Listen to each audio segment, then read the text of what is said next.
For you, because obviously we need to do a couple of things. We just can't do it all in one session. How do you want to structure it?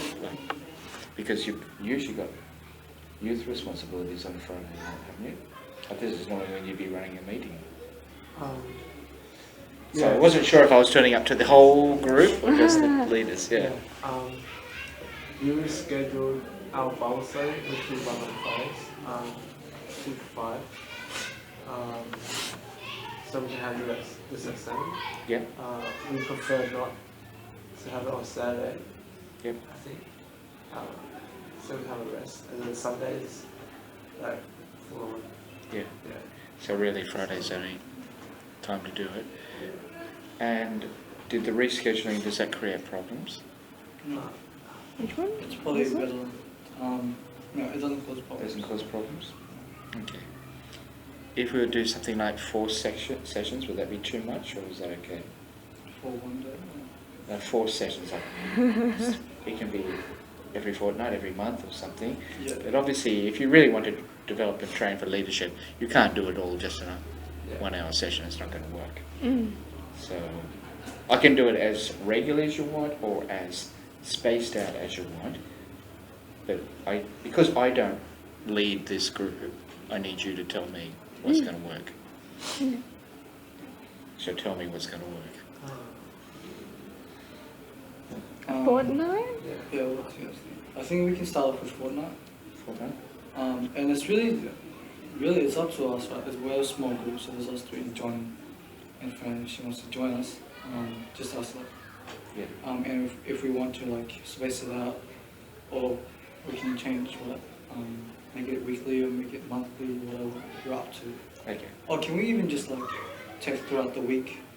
Obviously, it's early as possible, maybe Monday, Tuesday, after we've talked, like, hey, are you guys free this Friday? If everyone says yes, can we, like, let you know, and then... Yeah, and of course I would say if I've got something, I'll let you know, but usually I'll be available. Yeah. And it's just because we're doing like in a period, a definite period, it's not a big deal. All right. Get into it.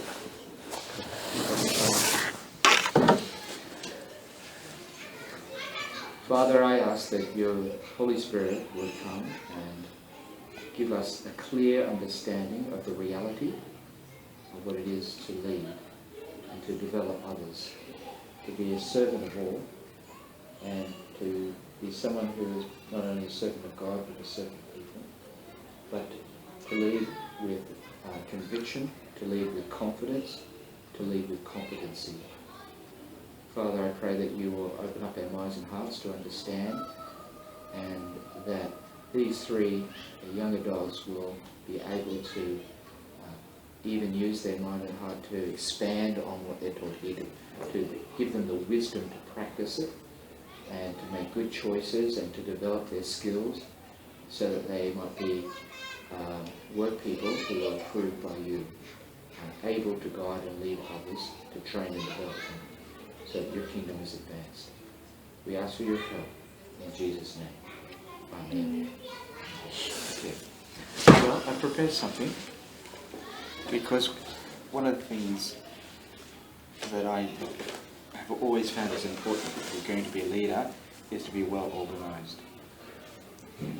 Never come at anything half-cocked or half-hearted. If you're not organised, you don't lead. It doesn't mean you have to be obsessive. It doesn't mean... Anyone need a pen? Sort of chaotic in other areas, but you have to be prepared and you have to have a plan and you work according to your plan. To be spiritual is not to be without a plan. That's the first big myth. A lot of people think like, oh, if you've got a plan and you really work things out clearly, that somehow you're not being led by the Holy Spirit. That is an absolute nonsense. Because God's working everything according to his plan, Ephesians 1:11. God is clear-sighted, God has forethought about it, God has done his homework, God knows what he's going to do, how he's going to do it, and he's out to achieve his plan. That's the clear story of the Bible. So how can you say you're spiritual, and it says being led by God's Spirit, when God's working according to a plan but you have no plan? You have no idea what you're doing, where you're going. Okay? And that is lesson number one before we can start. You've just got to be prepared to get yourself organised. So you, at the moment, you may be completely chaotic. You may be very disorganized. Or you may be a bit obsessively organised, the other extreme. Whatever, in the end, you've got to do your homework, you've got to come and plan. So never, ever come to a meeting, for example, without a clue what you're doing. You've got to know what you're doing. You've got to know where you're taking these people. Okay? Because that's the essence of leadership, isn't it? And before I talk anymore, that's where I want to start. What do you think leadership actually is? If you were to sort of bump into somebody and they say, oh, I hear you're a leader of a youth group or young adults group. But what's that? What's a leader? How would you explain it? How would you describe a leader to somebody? You hear the circle? Yeah, just picture it. No, actually, just be random. And that part you can be disorganized. Okay. Yeah, anybody can contribute at any pace. Servant. A servant. Okay. Anything else?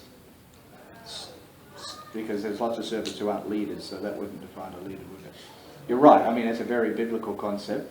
It's what Jesus said. But think about it. Not everybody who serves is a leader. So it's a different type of service. Someone who influences? Good, okay. Influence. Do you want to keep adding to that? So a servant who influences. Sets an example. Sets an example. Yeah. Very good. It's like a game. Yeah, very good. So like in front of the Excellent. I mean, if you think about it, in the end, that's what leadership. It's quite simple. It's not. It's all those things you've said, but in the end, the thing that's really distinctive about a leader is, he says, "Follow me from where you are to where I'm going to take you." It's like leader is going to take people from A to B. Okay, that's just what they do. Like there was this film called The Poseidon Adventure where the ship overturned, and they're trying to find a way out, and then eventually in the group someone emerges as the leader who says, "Follow me, I'm going to get you out of this ship. I know how to get out of here, because otherwise they're going to sink." That's what a leader does. So when you come to being involved in a group, you have to ask yourself, where am I taking this group? That's serving. Yeah, you're going to serve the group because you've got to work harder than everybody. Other people can rock up here tonight and think, oh yeah, whatever. They haven't put any thought to it. They're not organised. They've got no plan. They just want to see what's going to happen. But you can't. You're serving them, and your service, the actual help you're providing them, is to be taking them to somewhere that they're not currently. Does that make sense? So it's pretty straightforward, isn't it, when you think about it? But it's funny how many people lead without ever thinking about just that very simple fact. Where are we now? And where are we going to take them? And particularly when you're in a team, you've got to keep asking that 3 fundamental questions. Where are we? Where are we going? And then the other art of leadership is, how do we actually get there? Because, as you can imagine, if I use that analogy of the Poseidon Adventure film, where this group are trying to work out how to get there, and then somebody emerges and says, "I'll lead you out, I know how to get out of this ship." I think it's a ship engineer or something. And then he has this competition because there's this other person who says, no, don't go that way, because it looks dangerous and we'll drown. And he said, no, this is the way to go. And he maps it out. And the other person's got another way. That's what leaders do. They have to have a clear strategy that will actually get people from where they are to where they need to be or should be. Okay. But then let's ask yourself another question tonight, just to get you thinking about it. Why are you involved in this group? Why did you elect or allow yourself to be a leader?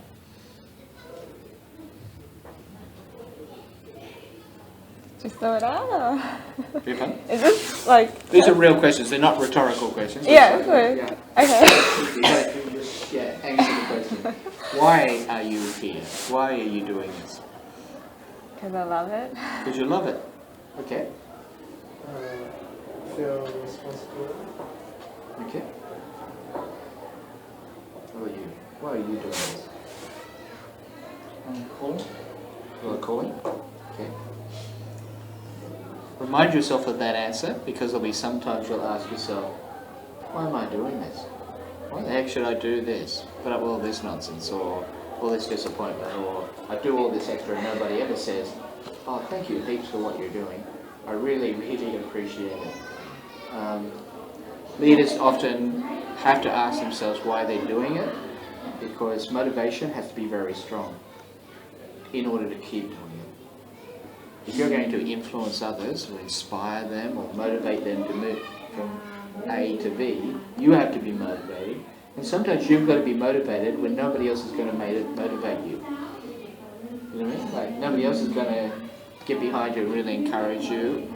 It can be lonely sometimes leading a group or leading in a position. And I've known that. I've known it as leading a family when nobody in the family agreed with what I was saying or suggesting. I've known it in an organisation when everybody sort of said, no, he's made the wrong decision. And you've got to ask yourself when you get up in the morning, why am I doing this? And there's 3 good answers. They are great answers. And that's got to be like your compulsion, because a good leader is compelled, like they're motivated, because they love to lead, they love to serve in this way, they love to help. That's why I do it. Like, you know, as I said once with the young adults group, it was pretty hard. It was a very difficult group, and I think, yeah, but I love doing this. Like, even though at the moment it was struggling, I love helping people in this way, because somebody's got to do it. Someone's got to take the responsibility, and that sense of calling is part of it. Even choir in the background, this is good. Okay. From what you know about leadership so far, you know, in terms of what you've experienced, and maybe what you've seen in other people, what would you like to get out of these sessions? I mean, I have organised some sessions because I've done this before with others, but there may be some particular things that you would think after, say, our 4 or 5 sessions, oh, that's really disappointing because we didn't cover this. So is there something particularly that you would like to learn about? And it could be something very practical, like, how do I deal with a really difficult person? Or how do I deal with my church leadership? Or anything like that. Conflict. Conflict? Resolution. How to resolve conflict, okay. And like manage good relationships. Yep. Like, so maybe one person might not like another. How do you... Manage and repair, help build and repair relationships. Okay. Yep.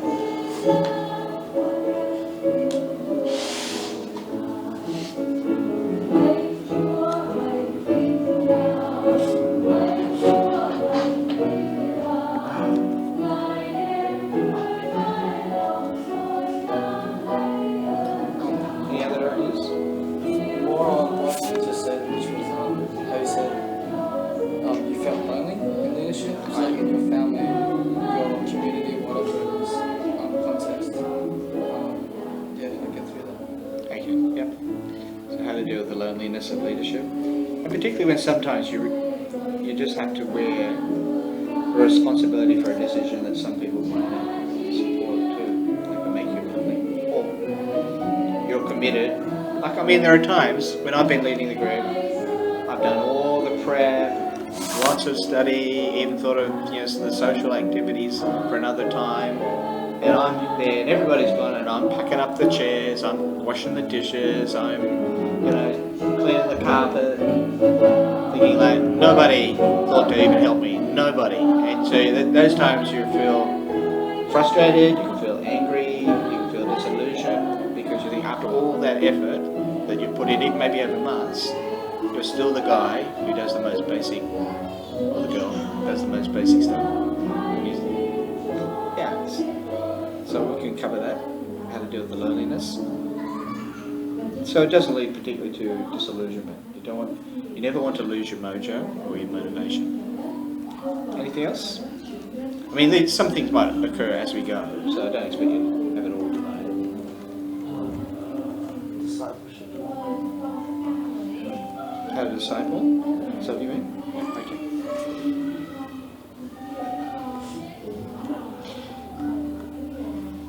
Now that's obviously that's really important because that's one of the main reasons or one of the main purposes of the church. It has to be the disciple.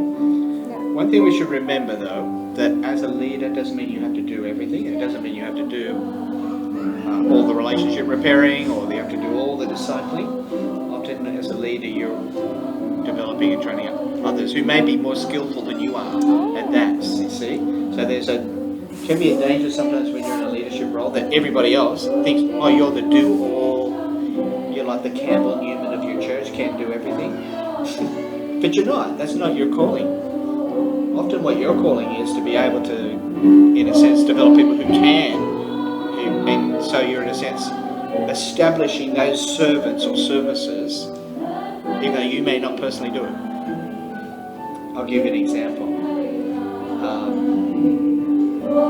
My forte has been really like motivating people and really influencing them, and particularly one of my strengths has been to come into churches where there's a lot of resistance, but help the people who really want to bring change to bring it about, and how to navigate through that. Okay. But then I've got weaknesses too, like we all have, and one of my weaknesses is that sometimes I don't really have a lot of patience for people who don't have no motivation, who are incredibly apathetic, and particularly in terms of encouraging them or counselling them, like I've just got no time for it. So it's my weakness. So if somebody's really struggling, they're always a bit down, and they're needing lots and lots of like counselling or support, I mean lots, I don't mean like just support. I tend to give them to a much more listening ear, caring sort of person, because I realise it's not my strength. And I could probably just say, oh, get a grip, shake up, move on. And that's not necessarily always the best. Sometimes it needs to be said, but it's not always the best. So it's an awful thing. Okay, I need to help develop other people to do that. Okay? All right. Of all the leaders you've ever met or experienced, maybe in your own church, or maybe in outside the church, or in political life, or in some other area, is there anyone that you admire the most?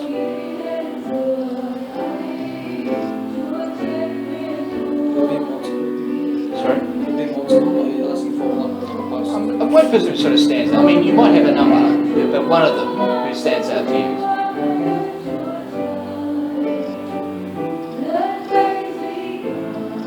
I'd say my previous leader.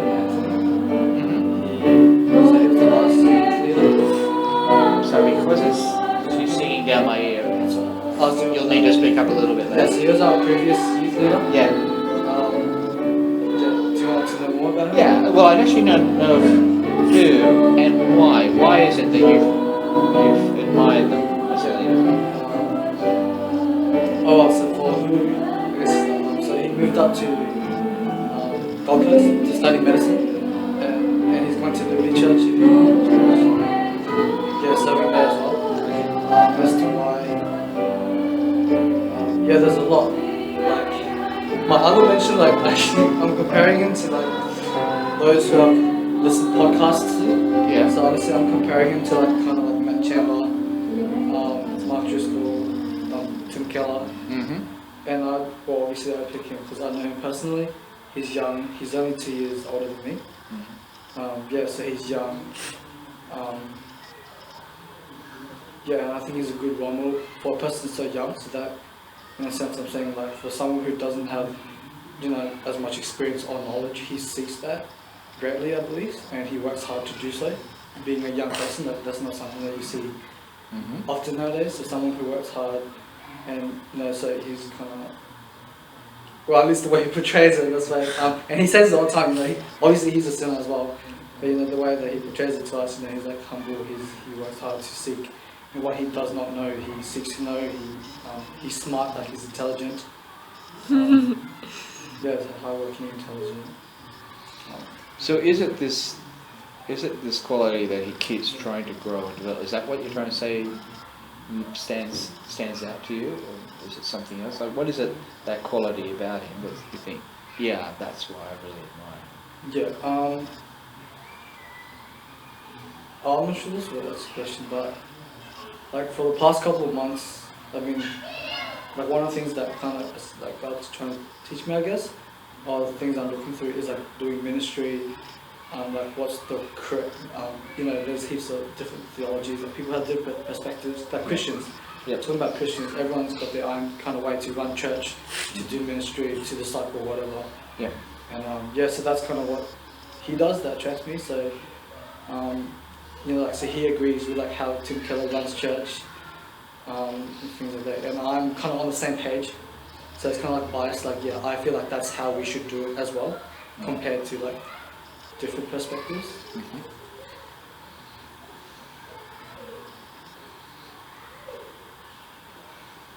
Okay.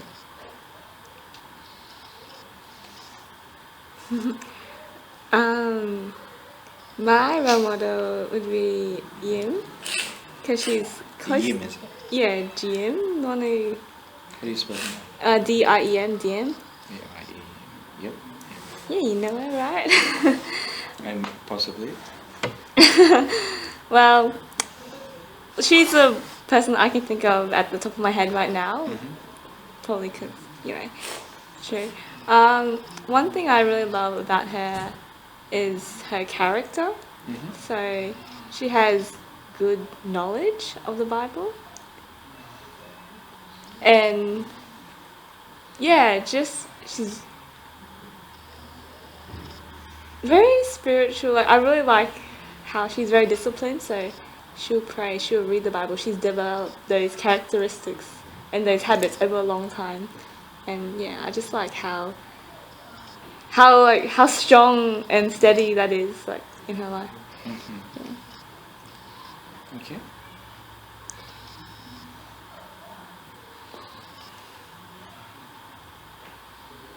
Can you think of anyone? Well, not really. Oh, we took him. I think from the top of my head, I would have said up previously as well. But during this year, probably be like Charles. Charles is the lecturer. Oh, Charles Young? Yeah. Yep. Yeah, he's Have to go and come back. Sure. he's like so smart, and I think his theology is pretty on point as well. Yeah, and he's got a way with youth. He's got like I guess like in everything he does is you can see like the Holy Spirit is leading him in it. Yeah. Yeah. Just wanna. Thank you. Okay. Well, thanks for sharing your answers with the 4 just introductory questions. That's been helpful.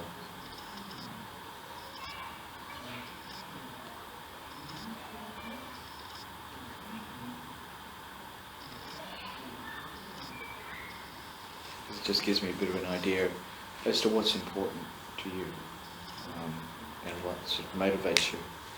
Now, if you turn the page, I'm just out like this. See, I've given a bit of an overview.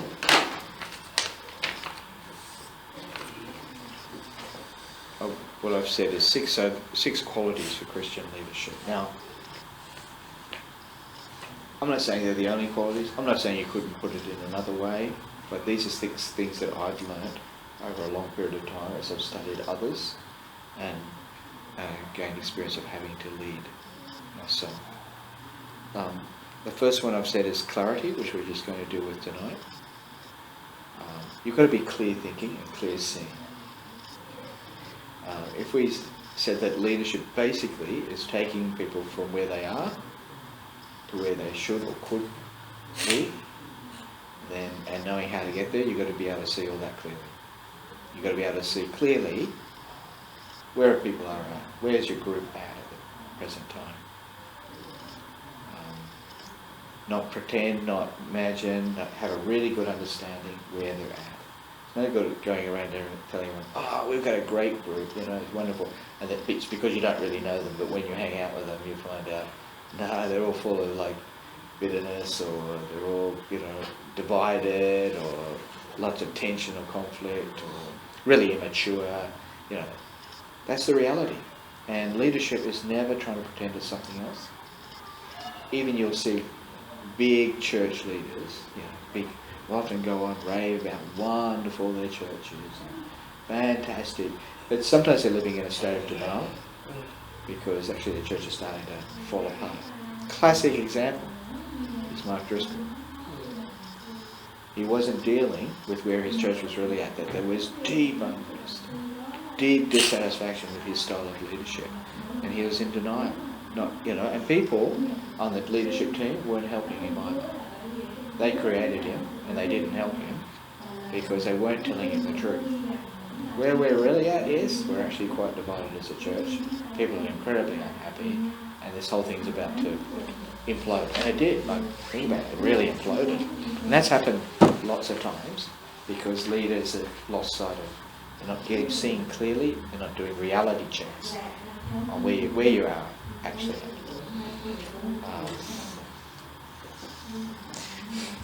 The danger is because people want to be positive, and they think leaders got to just be positive. And you should. You do have to be positive because you're leading people forward. But you also got to be realistic. One of the best things I could say to you, particularly Johnny, is you're doing a Bible course, or you're seriously thinking of ministry. When you're younger, you're full of idealism, and that's great. Never lose it because it fuels the passion. But be realistic. Things are a lot tougher than you know, and it's harder than you know, and you don't get anywhere. You don't build a group and make it really strong without a lot of hard work. Just like, you can't do a course and do well without the hard work. It doesn't happen without hard work. Even if God blesses it, it's going to be because He blesses it even more than your hard work could ever achieve. But He still works with hard workers. So you've got to be clear. You've got to have clarity, as I said there. See clearly where the group is. See clearly where the group should and can. And you notice I've put there, and can be. It can happen. Like I saw a group that went from about 6 within a year to about 30. But it might not have happened too. It can happen, but there's no guarantee it will happen. Just because you put the work in, you've got the strategy, you're praying for God's blessing, He's moving in your heart, Because sometimes you can just meet people who resist. They resist the grace of God. They really don't have a heart for God. And, if the Son of God, one of the best preachers in the world and best leaders in the world, could have people some who followed, but many who just rejected Him outright, just be prepared for that. It can be. There's real potential. But it can also not be. And that's what I always remind people. You could become something wonderful. God could make you something fantastic. It can happen. But you've got to surrender. You've got to submit. You've got to cooperate. You've actually got to do what God's calling you to do. If you don't, it won't happen. When I preach to audiences and make an application, I would say, this is what this church can become. Because you're holding it out. It's a possibility with the grace of God. But this is also what the church might not become because it doesn't do anything about it. Does that make sense? You can see clearly where the group should and can be. You can map out clearly the path they can take to get there. Now, number 3, just getting clarity on that, that's one of the hardest. There are some things that are really essential, as was referred to in terms of growth and development of a Christian group. Obviously, there has to be certain spiritual disciplines. There has to be a certain obedience to things that are taught in the Scripture. That's basic. But then sometimes there are ways of doing that, of bringing that about that you're not sure about. Not sure how to do it, and that requires sometimes being prepared to fail. Being prepared to try something, test it out and see whether God's blessing it, or whether you think, no, this is not working. But I'll tell you what I mean. Say like, I love preaching, okay? So I can say, okay, you can't build a church without good preaching. And that's pretty true. Like, most people are looking for good relationships, like a good community, where people are really loving and genuine. And they're looking for good teaching and preaching. Like, if the person is boring as, or, really bad, doesn't make any sense. It's hard to sustain and grow a church, But I can say, okay, I've got to be a good preacher. But I can come in and preach for an hour and a half. And in Africa, they would think that's fantastic. We get no money's worth. Here, everybody would be walking out. You know what I mean? Like, so there's a strategy. I can preach in some churches, and I can preach really heavy, solid doctrine, and they would love that. I can go to another church and they think, like, this is way over my head. This is far too hard. Too academics, too intellectual. So I have to tailor my strategy of preaching to my group. I have to know the group. Where are they at the moment? No good me sort of preaching on a sort of profound theology if they're still, don't know the basics. And there's no good me teaching and preaching a lot of basics if people think, we know all that. Like, we want to get, beyond that. So you've sort of got, in your strategy of getting a group from where they are to where they should be, you've got to keep knowing your group. You've got to know what are their strengths. Let's build that up. What are their weaknesses? What are the areas we need to improve? And you keep focusing on that. Okay.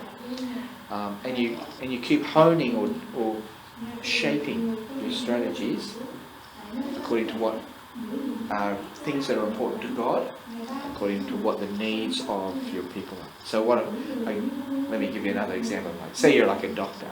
You may have great medicine, but you can only give it in certain doses to people. So you tailor make your doses to fit. And some might be like, I can't swallow that, so you put a bit of sugar coating on it, or you put it in syrup. You can do the same. Like, sometimes, like, I've gone, and there were some groups like, we're really into understanding our Bible. Okay, so they turn the whole time into a Bible lecture, and that goes for a while, because people really want to think, wow, we really get, we just get some really solid teaching, we're learning lots of things. But after a while, it starts to suffer because there's no relationship building, there's no getting to know each other, there's no friendships developing, there's no social connecting and developing social relationships and friendships together. There's no fun, there's no joy, or it could be, you can get another group that's doing that, they're doing a lot of relationships, lots of friendships, hey, we hang out together later on, and they're doing the teaching as well, combining with good teaching, but there's no application in the lives. Like, there's never any service, and the group can fall away after that because it's the same old, we just do teaching, we hang out together, but we don't feel like we're actually making any difference. So there's these sort of things that you've got to think about. And when it comes to that area, I've got a suggestion. We don't actually have a board marker, do we? Yes. No, okay, look. Don't worry if we haven't, because I would like you to write this down, because I think it will help you as a strategy. Yep. Okay, if you got just write, even if you write it down somewhere on that sheet, doesn't matter where you write it. Maybe you see under the clarity, number 3 of point 1. I want you to think of this little this quadrant that I've used, that I found very effective for growing myself personally, very effective for growing groups, and very effective for growing a church. And it helps me to think through my strategies. Upward, outward, inward, forward. So it's like I just do this. Yeah. Upward, outward, inward, forward. Developing strategies. In the sense, it makes me think of the areas where I have to have a strategy.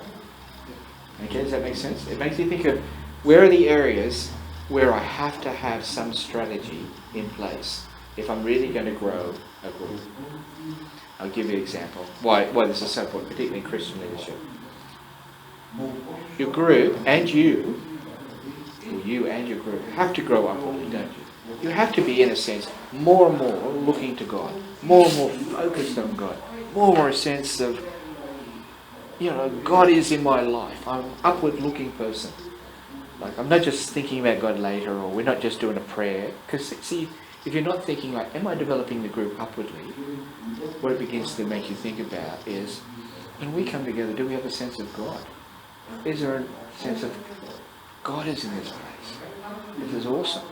Really awesome. Let's just linger for a moment. Or someone's really touched and moved and you're saying like, is God talking to you? Is God speaking to us? Sometimes groups just meet and we talk about God and everyone sings a song about God. But there's no real consciousness of God. In fact, it's like having a birthday party and the main guy's totally neglected because we're all chatting with each other. He's over there with his cake, but nobody cares about him. He's just the reason we all come to see each other. I think we do that with God. I think a lot of times churches come and we're all like, God's over there, but we're not just a God. We're catching up with each other. We're singing songs together. It's all this way, not that way. A good group grows when the leaders start to get people who have a sense of God. So you have to think, how can I do that?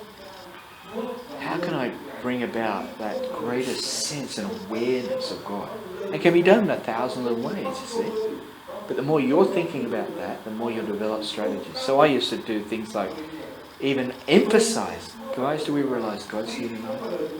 Why don't we just before, we're really noisy, let's just quieten down and just quietly, where we are, let's just quietly in our own hearts pour our heart to God.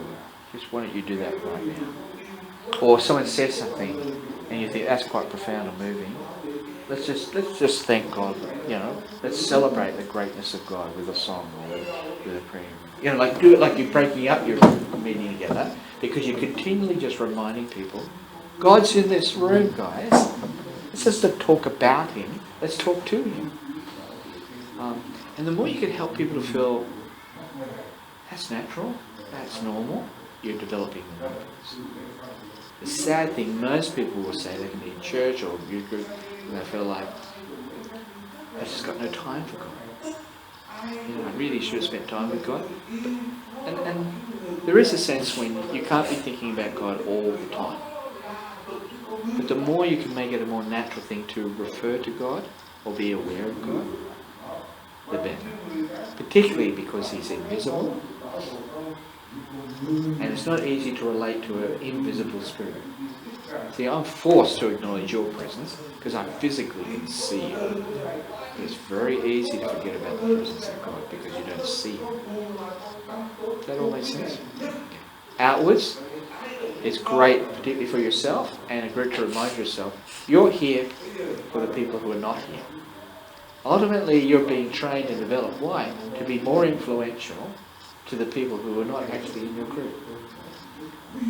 And that's a hard one, because most groups struggle with that one. So sometimes that requires your group at times to be thinking, what can we do to be much more aware of the needs of people in our community?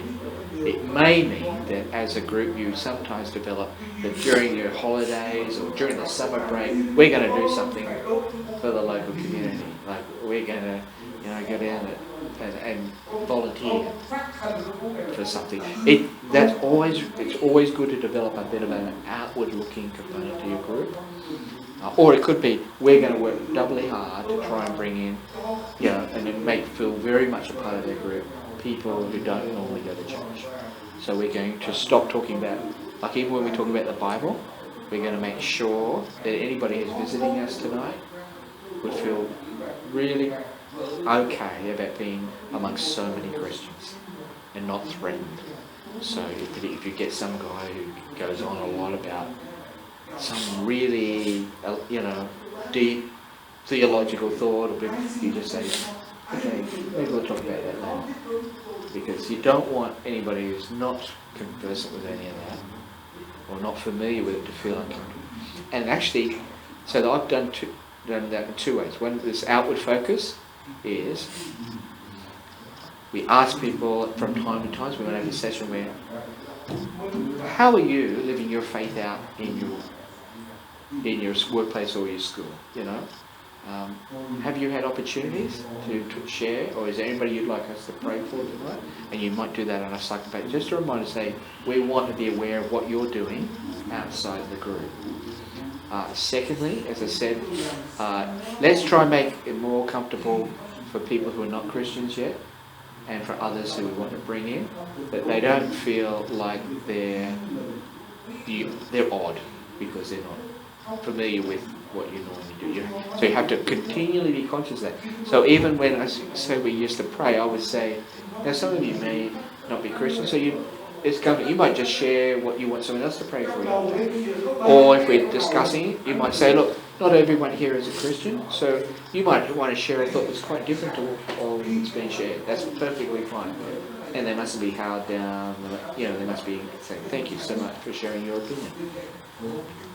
And then the third main area would be occasionally to be working with some project as a group that is for other people outside yourself. Some community project, whether you're raising funds for, you know, to build a shed in Africa, or for the local charity, or you're going to, you know, go down and donate some time on a Saturday, you know, every school holiday, or whatever.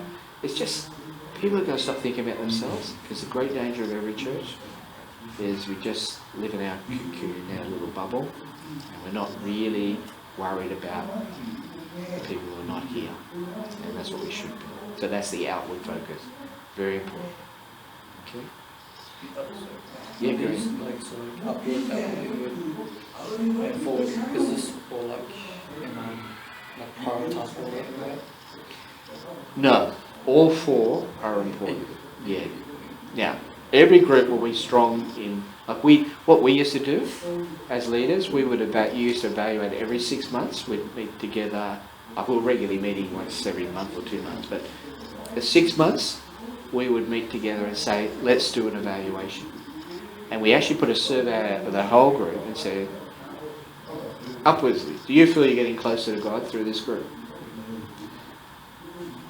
Outwardly, do you feel that you're more equipped to talk about your faith or live out your faith, you know, in other places? Or you might have another question now, something like that. Or what do you think we can do about that?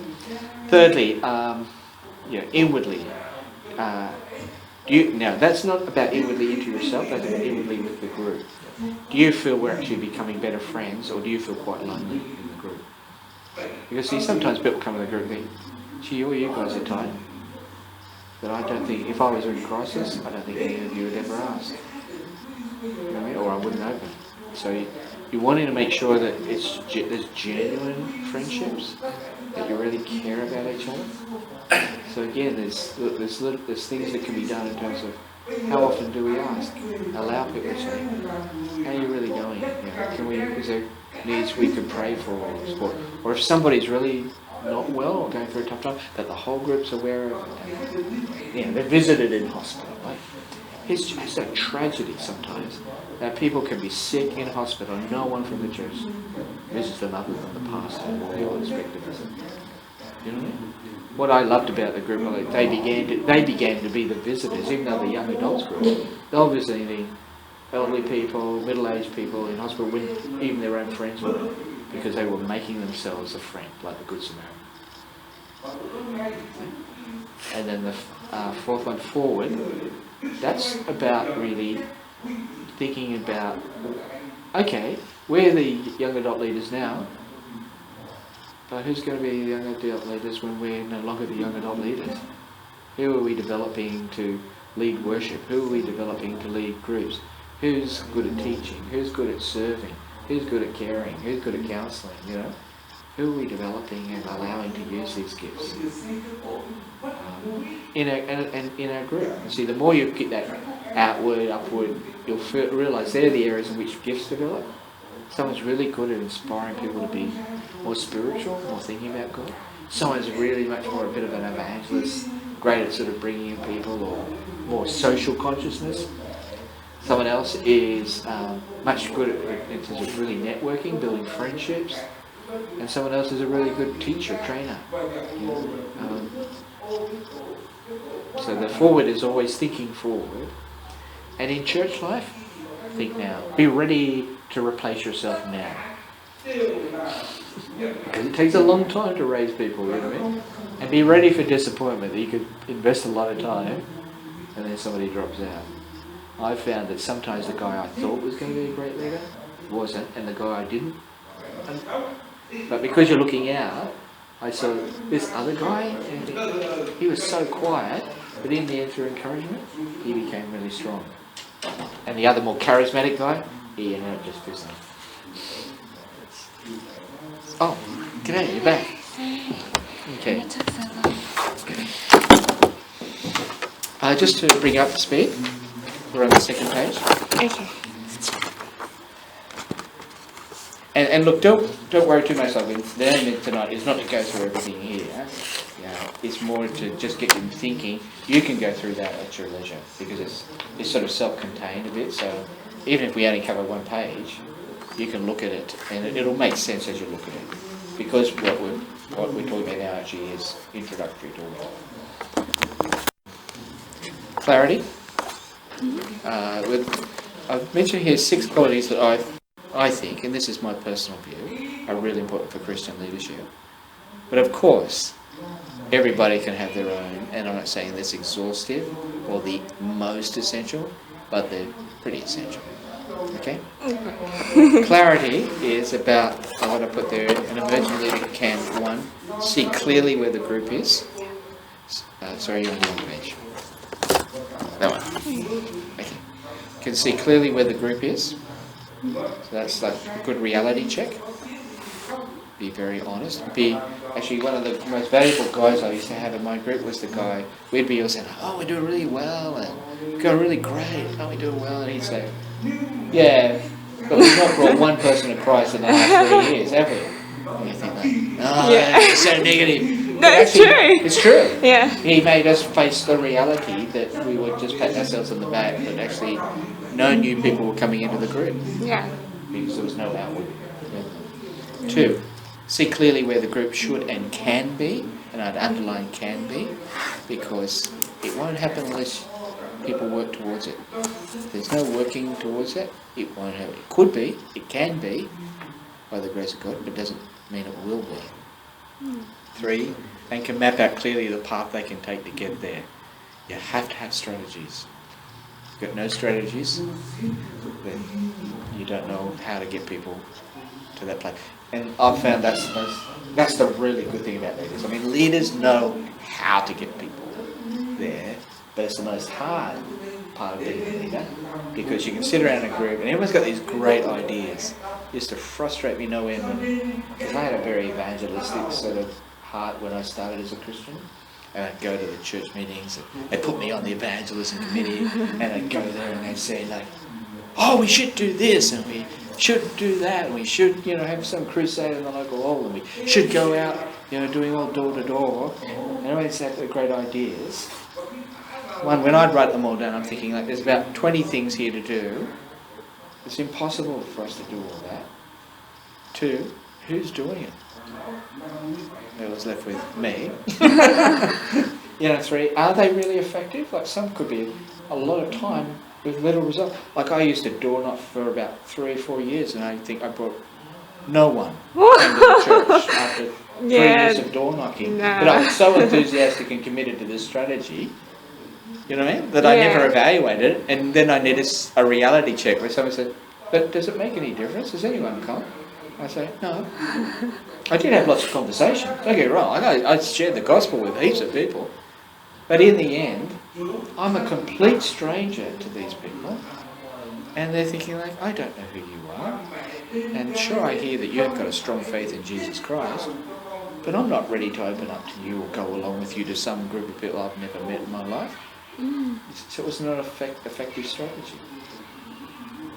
So you've got to think, there's lots of things you can do to take people from A to B, but not all of them are of equal worth, and it's sorting out what's the most effective use of time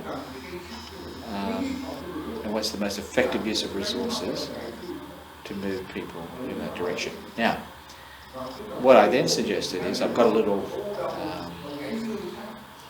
sort of model, if you like, that helps you plan strategies. That's what I said was the upwards, outwards, inwards, forwards model. So it's sort of just like a diagram there, U, O, I, F, and we've just been discussing that as a very important way of evaluating and reviewing your growth, because although I've said like you've got to take it from A to B, it's a little bit more complex than that in the Christian life, because you want to sort of take them in a direction that's reaching out in 4 ways. One, upwards towards God, to outwards to the external community or to people who are not here in your group yet, inwards in the sense of really building a strong, solid community of friendships, genuine friendships, so that people are inwardly tight and close, and forwards in this. Would you like water? No, I'm fine.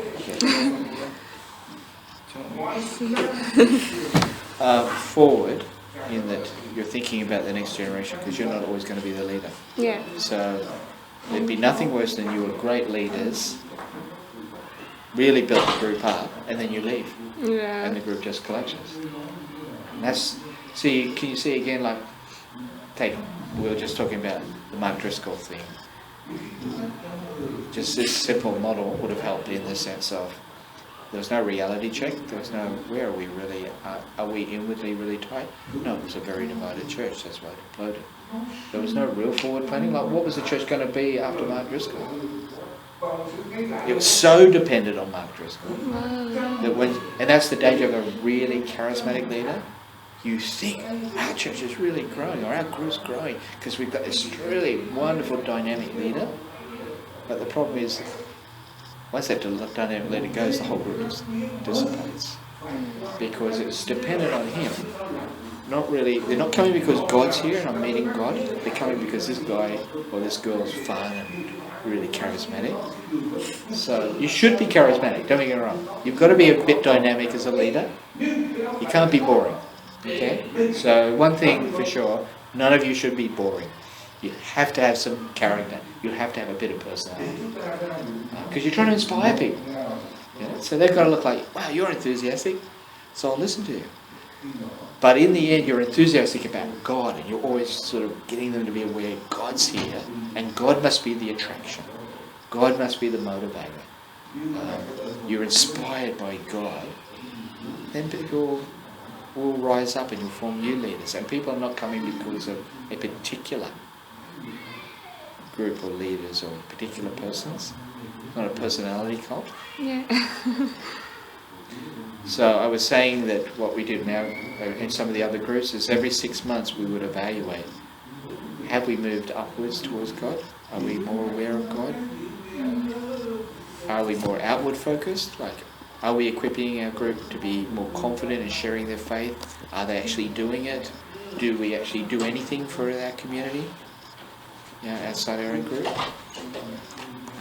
Inward, have we developed stronger friendships, like people really caring for one another? Genuinely caring for one another. Because as I said again, the great danger is you can think you're inwardly close because you all hang out and have fun, but then when somebody's away or in hospital, nobody bothers. That's not really a close group. You don't want anyone to be lonely, and you want to make sure the nerdiest, most awkward, goofiest person is included. That everybody has a strong sense that even in this group, you can have a mental health issue and we'll still love you. We'll still respect you. I mean, they might be downright annoying, but they're still cared for. I love groups that are like that. That nobody sort of treats them and shoves them. There's nothing worse than a cliquey group where you sort of know, like, oh, there's a group inside the group, so you have to watch all the time if you want to develop inwardly. But there's no cliques, no sort of, they're the cool group and they're the uncool group. Cool and uncool have to mix.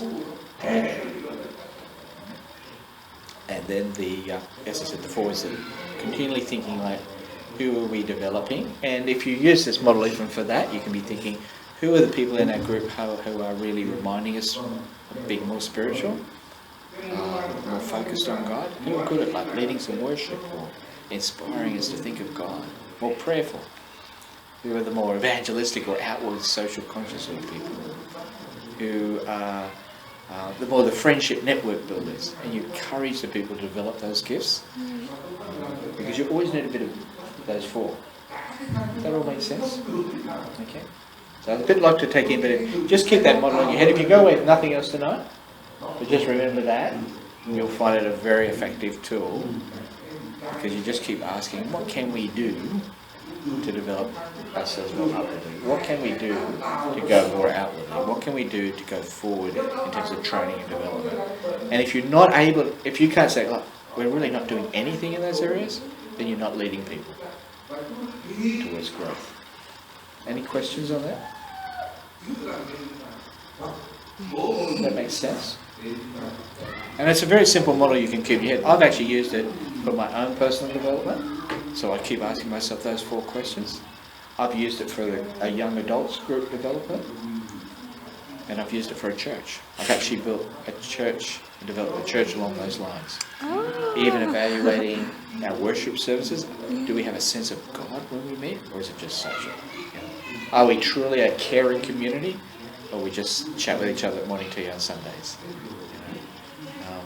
Are we remembering we're here for the people who are not here, the people outside?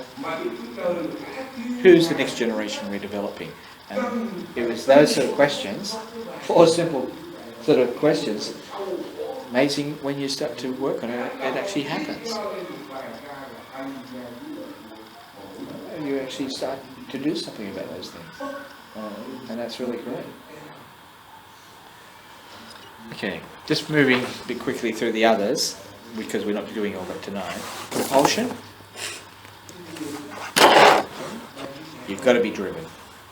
Good leaders always driven. Like, no, we've got to be out. Going forward. We've got to be going upward. We've got to be going outward. We've got to be moving inward. We've got to be growing. You're compelled because you actually want to take people from where they are to where they should be. But if you don't really care, you'll never be a good leader. And I say that because I used to work with a guy, and he was like a pastor. He's on the pastoral team. He was the son of the pastor.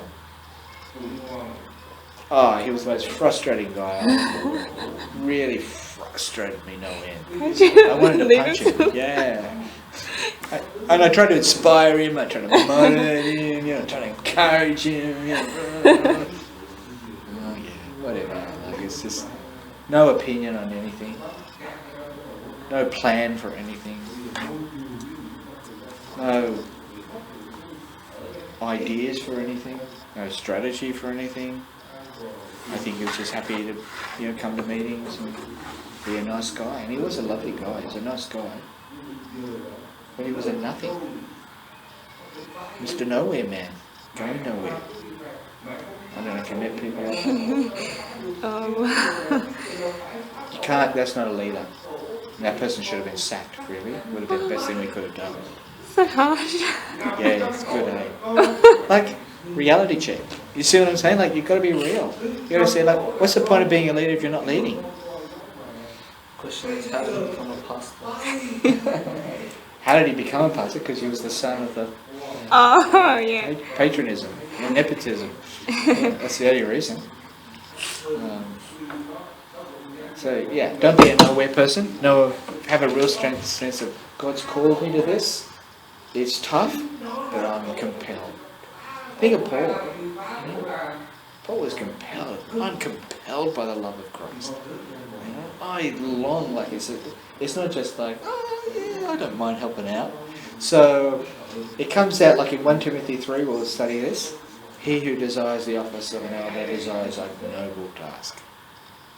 So there's ambition there, isn't there?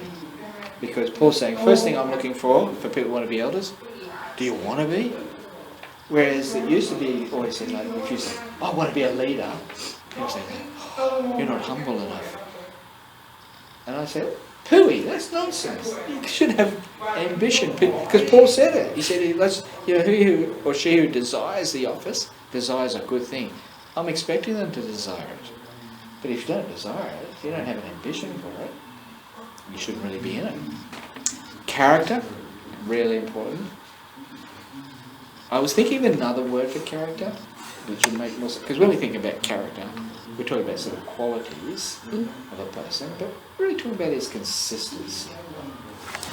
You see, look, you can say like, "Oh, you've got a good character," or "You're a nice person." And in Christianity, most people think like, "Oh, that's that person good because they're nice." So, as you quite rightly said, sometimes people say, "Oh, you're really harsh," and sometimes I'm pretty blunt. And it used to be a joke in my previous church, like I'm the most non-Asian person around because I had no time for like outward politeness. Like I just called a spade a spade. Typical Australian manner of just to the point, don't beat around the bush, you know. Don't care whether or not it's going to be embarrassing in this meeting, let's just call it as it is. And I expect the same to me. People say, "You're wrong, you're stupid," and I think, okay, yeah, fair enough. Yeah, don't pretend. Now, I'm not saying that's the only a right way. I can be diplomatic if I want to be. But niceness is not really goodness. There's a lot of people who look nice and they look good, but they're not good. Actually, they can be quite nasty. There's a lot of people I've met who seem very spiritual, always studying their Bible and praying, and this can be some of the nastiest people I've ever met. Really nasty. Because if you cross them, disagree with them, you know, they can be incredibly dogmatic and cruel. So, character is much more about being like Jesus. That's true holiness. Holiness is not being pious, it's being like Christ. And Christ was sometimes harsh. "You whitewashed tombs, you know, you brood of serpents." Why? Because he wanted people to be really good. He didn't want them to be all pretending to be good. So if he saw, like it says in one part in Mark, his Gospel, Jesus was angry. Angry, so angry with them, because he wanted to heal the man, and they were going to, they were watching him because he was doing it on the Saturday, the seventh day. And he was just furious, angry at their hard, cold-heartedness, their lack of love and compassion. It made him angry. As Christ mentions how angry Jesus was at the lack of compassion and love of people, at their hypocrisy. See, that's character, you see? That's real, like you're standing for something, you value something. So character is not just being like, "Oh, I'm a really nice person." Character is actually having a backbone and having values and having things you really believe in that are good and right, and then you consistently practicing it. So that when you're, and sometimes that can mean, if you're really a good person, you might really stuff up. Okay? But you'll say sorry for it. You'll repent. So it's not meaning that you're flawless, you know, never make a mistake, never fail, even morally. But because you're genuinely committed to being a good person, you put it on. So once as a leader, I really hurt some people, did some really bad stuff, really hurt them, and I went around and I apologised to them. I said, "I am wrong." I didn't even say, "If you feel that I'm wrong," I said, "I am wrong. I'm wrong and I'm seeking your forgiveness." Because I'm committed to being good, just not looking good. Okay? Compassion, which is a passion. Okay? That's the passion of really caring about people. Again, like somebody, you know, like sometimes as a registrar, I have to say, like, "I'm sorry, but you just can't cut it as a student." And then someone said to me the other day, "Gee, you're supposed to be the chaplain. You've got no compassion." Oh no, I've got lots of passion. I really care about people, and I care about them so much I'll be honest with them and I won't pretend. I'm saying, "Look, I'm sorry, but just because you can't cut as a student doesn't mean that you're not a worthwhile person. I just don't want you to be trying to do something that you're not cut out to do." And sometimes you've got to do that as a leader. Like there'll be some people in your group and you think, "I'm sorry, you might think you're great at singing song leading, And inwardly you probably think, no, you're pretty awful. I'm going to help you. And realise, I'm sorry, but this isn't for you. You know? Yeah. That's good leadership. Like, tell it, like, no, they may be upset. So there's got to be a way of doing it that shows you genuinely care for them. But if you genuinely care, Yeah. you're not going to allow people to talk about them behind their back while they're really failing. So sometimes I've had to go, like someone who wants to be I've had guys like, I want to be a preacher. And you hear them and you think like, oh, no, please. Now, you're not saying they never will be. You're just saying you've got a lot of work to do, or maybe this isn't your gift and you have to help them. Okay? So, and that's compassion. It's actually genuinely caring about people because you're wanting to truly help them. Competency. Good leaders are competent, particularly at managing relationships. So you're right. A good leader knows how to bring people together, knows how to repair relationships, knows how to deal with conflict and tension, and doesn't run from it. Some of this stuff is really important to you, even if one day you're in a church leadership team, because classic failure of most church leadership teams is, there's conflict, let's push it under the carpet, let's pretend it's not happening. We're Christians. Christians aren't in conflict. You know, let's not talk about it. Error, mistake, big time. Best thing you can do as a leader is acknowledge the elephant that's in the room. Guys, we've got conflict here, or we've got tension. We've got people running around talking about, you know, oh, you know, churches love to gossip. Yeah. And you've got to nail it. You just got to stand up and like, so if in your group there's something going, you sometimes just got to say, look, I know there's some stuff being talked about, but let's just, you know, let's just address it and address it properly. I had to do that as a church leader. And be honest and transparent. So we can talk a bit about that. That's competency. Competency particularly is in the ability to manage conflict, not avoid it. And capacity. What I'm talking about there is, you're putting in extra time now. You'll be putting in hours on Sundays, you do. Have you got the capacity for it? You know what I mean? Like, I had a guy, really gifted worship leader, really Mr. Nice guy, everybody liked him. So his weakness was he didn't know how to manage or deal with conflict.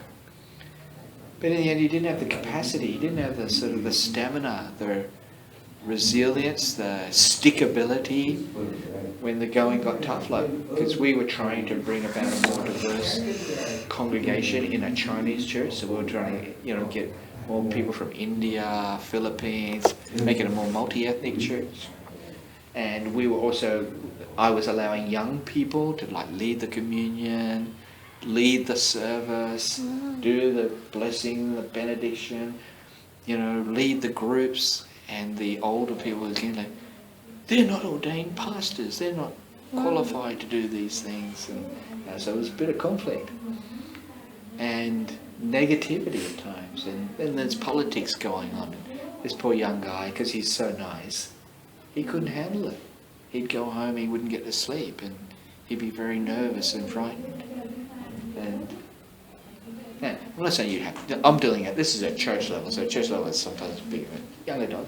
So you've got to have the capacity, you've got to have the ability to take the knocks and keep going forward and keep smiling, and you know what I mean? Like, don't give in. Don't give up. Bit of determination. Stick at it. And that builds your capacity. Actually, the more you have to deal with some difficulties, like if say there is some difficulties, meet it head on, you'll grow. And you'll be stronger. And you'll be more competent, you'll be more capable, and you'll develop your capacity. Because if you do gym work, how do you develop your capacity? Resistance training, isn't it? You grease the waist and you just keep, and you get stronger. So now, it's funny, I've got this weird sort of approach that people, like even in the office, there's a problem going on, and people go like, and I think, oh, great. I get to show some real leadership. You see? So it's amazing. Like, Yeah, when I started at your age, I would think like, oh, you know, I'd worry about it. I would go it over and over about 10 times in my head Oh, before I wow. even talk to anybody. You know, and I'd reanalyze everything I said. After a while, after you've been through it lots of times, it's the, oh yeah, we'll handle this. You'll come out the other side. It'll be all right. And I think one of the great things too for as leaders, like when you are having that, if you increase your capacity for work and leadership, it gives people a sense of security. Because I think these guys know how to handle it. Like they're not worried, they're not stressed. If you are stressed, go to a quiet room and take it out on God. That's my practice. Okay, so if I'm really stressed, I don't take it out on others. I lock my door and I do exactly what Jesus says, and I pour my heart out and I yell it out and I punch the chair and I stomp up and down with God. And God listens to it all. Then he slaps me around the cheeks and says, wake up to yourself. Yeah. Settle down. Yeah. Get a grip. And then I'm on my knees praying and working it out and coming up with a more positive outcome. Do you know what I mean? So sometimes your quiet room really should have padded walls, dartboards, or anything necessary to vent it out. But vent it out with God. And remember, you might think like that's very disrespectful to God. Actually, it's incredibly respectful. Because remember the prophet Habakkuk, or Habakkuk, however you pronounce his name, the Old Testament prophet? He thought God was incredibly unjust. He thought God was really unfair. And he took it out and he called it out to God. And God rewarded him with prayer and vision and prophecy because he took God seriously. We're supposed to close the door. Ah, that's my mum. She didn't close it. Do you see that? Like faith, remember that's the great promise that came to Habakkuk. The just shall live by faith, which Paul takes up and Martin Luther talks about. It's actually given to that prophet. And it's actually the just shall live by their faithfulness, by their continuing faith in God. But that was given to Habakkuk because his faith was shown by his arguing with God. Because he took God seriously. See, if you never argue with God, it means you don't take God seriously. Because he's saying, like, how can you possibly do what you're doing, God, given what you've promised? Given what you've said, given your character, what are you doing? You see? Demanding God to answer and explain himself. Hi, sorry to interrupt, but I need John for a minute. Okay. So that way you develop your capacity. Now, you just go to that page. I'm going to ask a few questions. Just talking about the clarity. Just the section of Hebrews. Do it in your own time. What you'll find there is that as you go through that, just think about Jesus and what clarity he had. And you may even get some of these other qualities coming out through that passage. So it'll be an interesting exercise to go through that passage and look at what are some of the qualities that come out here. Like, what was his clarity? Was he compelled? What character did he show? Those sorts of things. And that's why Jesus, to me, is my model leader, because he's the most inspiring of all. Oh my goodness. Yeah, because when I'm really... We failed. No, not at all. No, you didn't fail at all. No, I'd expected other... Because there are other people I could mention, just like you did. But I think we'd all would say, if we reflected, why are we in Christianity? Because we're inspired by Jesus. Yeah. Okay. A leader has a clear view of where the group is. You must be realistic and not idealistic. You must soberly assess and affirm your group's strengths. I want you just to write down, what do you think your group's strengths are? If you had to do a sober, realistic assessment, being fair, what are the strengths of your group? Just write them down. As in the youth group? Yeah, the group you're leading. No, not the leadership group, because the leadership group, yeah, a good point, is another group. So you could do that, but I'm thinking more of the group that you're serving. Yeah. Okay.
And when you've done that, I want you to then just think very clearly, soberly about your group's failings or weaknesses, maybe even sins.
Okay.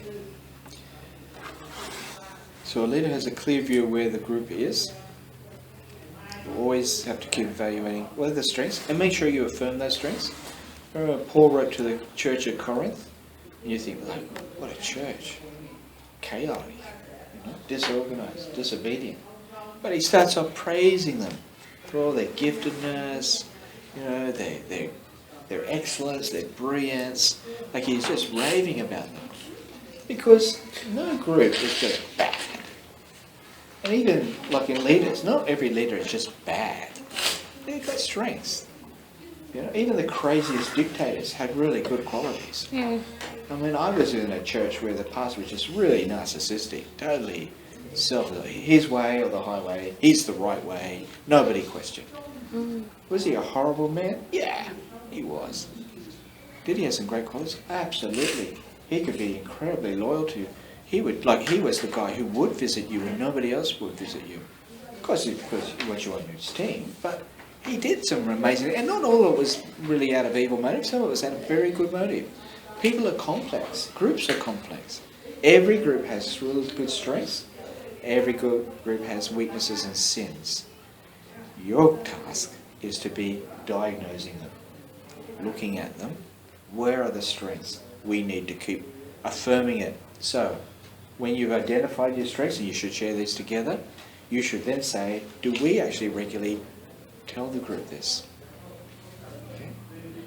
One of the practices I've noticed, particularly from an Asian culture, is, I'm speaking very generally here, it may not be the same in every subculture of Asia, but one of the practices I've noticed is the tendency to set very high standards and benchmarks and then just tell people that they're not there yet and how they need to make it. Like, so people are always aware that they're not good enough yet. So my problem in pastoring the church was often like, no, I can't be baptized yet because I'm not good enough yet. Because I haven't got a high distinction in Christianity. I've only got like a pass or a credit, and I'm aiming for high distinction. Like just like I've got to pass all my grades in piano and be the most excellent piano player, I've got to be an excellent Christian before I can be a member. Something my parents would be proud of. And I said, actually, that's the exact opposite of the gospel. Because the gospel is a confession, I ain't any good. That's why I'm getting baptized, because I'm confessing I need salvation. You see, it's something you have to think about. So, you have to, I found, the more I encourage the group, I would say, like, you're really good at worship. And I'd only say if I meant it. I wouldn't say it to flat. Yeah. I'd say, like there was one girl, she was so shy. Really self-conscious when she stood up to like lead worship. I could see her heart. No, she's really, apart from the nervousness, it's good. So I told her, I said, I think you're really good. I think you could be a really good worship leader. I can see your heart in it. The others are just doing it, but you really mean it. She became our best worship leader. Exuberant, enthusiastic, loved it, went from like dreading it to loving it. And would be more expressive the more and more I encouraged her, the more she got into it and just lost all consciousness of herself. Wow. You see, and everybody would say, she's transformed. I just encouraged her. That's all I did. Nothing more. I did nothing more than simply say, I believe in you. I believe God's going to do something through you. Affirm, encourage your group. Particularly people, they need encouragement. And make sure you encourage them 3 times more than you're condemning them. Okay? Every little thing, encourage. Because the bruised reed, it said of Jesus' ministry, he didn't break. The little flickering flame, he didn't blow out. Because he's encouraging. His ministry was about encouraging. I mean, if he's the Son of God, the most perfect man, and he's loving and encouraging and training people, he must have been like the most frustrating people of all. How much more should we? Because we're not that high above everybody else. We're actually very similar. But be aware of the weaknesses and sins and address them. Like, where you see a lack of love or a lack of care. Like I did see in my group sometimes, somebody had been away for 3 weeks. And I said, guys, what's happening with this person? Has anyone phoned them? Oh, no. Is anyone going to phone them? Is anyone going to drop in or check them? Now, I could do it, but I was training them to do it. And I was trying to get them, don't be so... I could have said, don't be so selfish, you sinful, self-absorbed people. How could you be so lacking in care and compassion? May God condemn you for your selfishness. I could say that. But I was able to say, guys, this isn't what Jesus would want us to do. Immediately they had the conviction of sin. Surely Jesus would want us to care for each other. You know what I mean? But you had to address it. Now, a leader has a clear view of where the group should be and can be. Galatians 4:17-20. What does that say?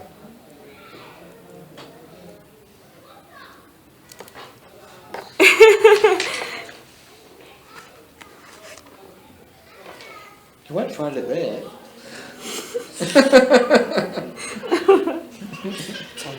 What does it say?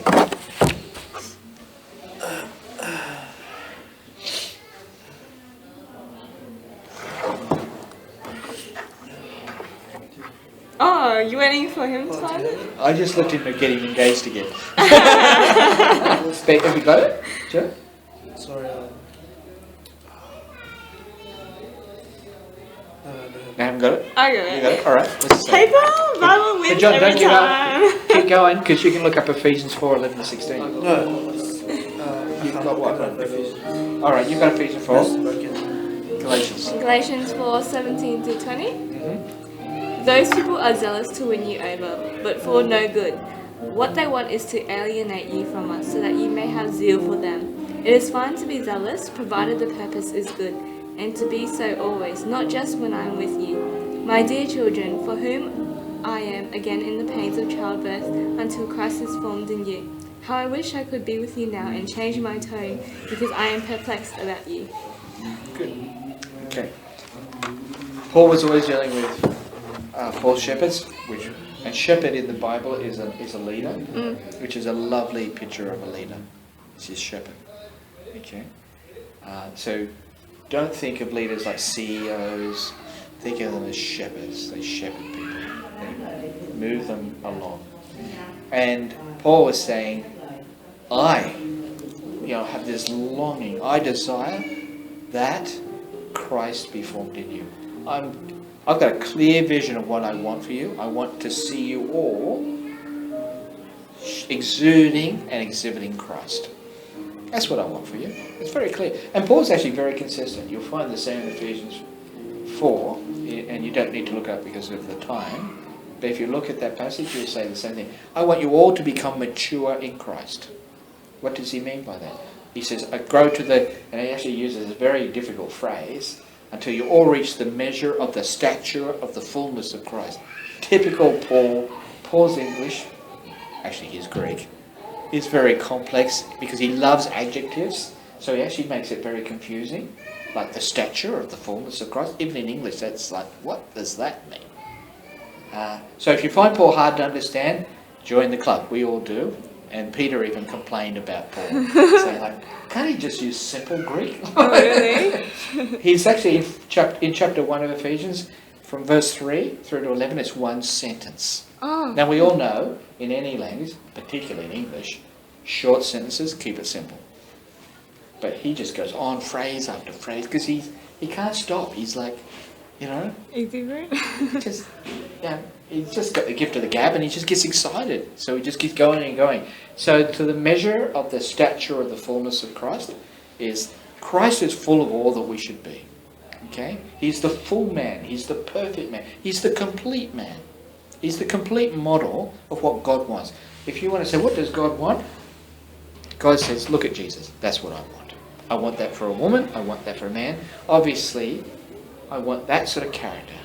Now, it doesn't mean you've got to be exact replica in terms of doing everything Jesus did. It means having the same sort of love for the things that he loves, the same sort of hatred for the things that he had, the same sort of beliefs that he had that drove what he did has got to drive what we do. The same values of what's the priority. No, having a four-wheel drive latest model is not a priority for Jesus, so it shouldn't be a priority for you. It's not important. Having a excellent career is not what Jesus was a priority. His was the kingdom. So it's a challenge to you. He's the full, complete man and model for us. So Paul's saying, that's the measure. Christ. What's maturity? Christ is the measure. He's the model. He's the measure. That's all he's saying. So I've got what's my clear vision? I want every single person, and I want us as a group, to really model and display Christ. So that people can say, I know more about Christ from watching you now than I would otherwise know. I can really see that you model your lives on Christ. That's why people don't want Christianity. Everyone keeps complaining about, like, what an anti-Christian country we live. Whinge, whinge, whinge. Whine, whine, whine. I'm fed up with it. Christians are the worst enemies of Christianity, not the people outside the church. If we hadn't abused children, if we hadn't been lying and cheating, if we hadn't been such hypocrites, and if we actually were practicing what we preach, people would probably stand up and listen. We've just massively been our own worst enemy. Like, look at American Christianity. Every leader's sort of doing something again that just brings disgrace on the name of Christianity. So it's not really anybody's fault other than Christians, because we keep shooting ourselves in the foot. Now, we meet some wonderful Christian people in the church, and that's who we should see more of. And that's who we want to develop. More wonderful Christians, more inspiring Christians. So in one sense, Paul was very clear. It wasn't complicated. It wasn't like, I want to have 500 in my youth group. He said, I want to see everybody a real Christian, growing Christian, looking more like Christ. Does that make sense? Mm. Clarity. And he kept it before him, he focused on it, and he kept chiseling away, shepherding to get that result. I'm going to finish here because we said we wouldn't take more than about an hour, so we're just going over. And there's lots of stuff that we've talked about tonight, but let's just sum it up so it's not all. One is that there are 6 qualities we're going to go through, and tonight I'm just emphasising one in particular. Having a clear vision or clarity about where people are at, where your group's at, where you want it to be, and how to get there. Okay? Where your group's at, you'll have to assess its strengths and weaknesses, and I'd like you, before we meet again, to sort of share what you think the strengths and weaknesses of your group are. What are their virtues? What are their sins? Okay. Where should the group be? I've suggested that we need to have the clarity of what Paul did, and pretty well, I think we've really got to stick with that vision. We want everybody to become mature in Christ, mature Christians who really are starting to model Christ. And for those who are not Christians, we want to make them. Then comes the more interesting and exciting part. Yeah, but how do we get there? And that's where I've suggested start with the upwards, outwards, forwards, inwards. Because think of Jesus, he modelled it. Upwardly, what was he doing? Always conscious of God. Don't you get the sense when you read about the life of Jesus, says, I know that my Father's with me. Like you said, no one's going to be with me, even to the last hour, but I know my Father. Always speaking of I see what my Father's doing. My Father's working, I must work. Totally God-conscious man, wasn't he? He just exuded this sense of walking with God.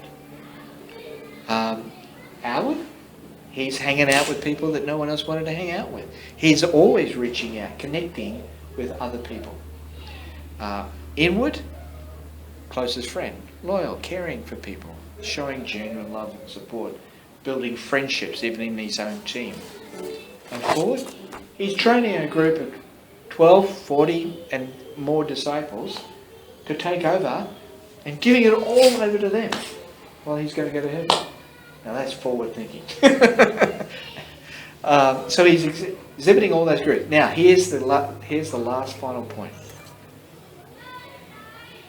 This is really, really important. Christ had that all in himself. Okay? We don't. We need each other. You see, I am an incomplete person. I'm just like a branch. I'm like a flower on the tree. We all are. So it's not that we have to be all. Sure, we all want to be together looking upwards. We all want together to be reaching outwards. We all want together to be training and developing the next generation forwards. We all want together to be good friends. But we complement and bring different qualities into it. And some of us have got a bit more of that and less of the other. So it's together we should be moving upwards. Together outward. So what I mean by that is, for example, with evangelism, there'll be somebody in your group who's really good at just connecting with non-Christian people. And there'll be others who are really not good at all. But they can support it. They can help it and be part of it. So it was the body of Christ that had to reflect and model Christ. Not one individual Christian on their own. That's impossible.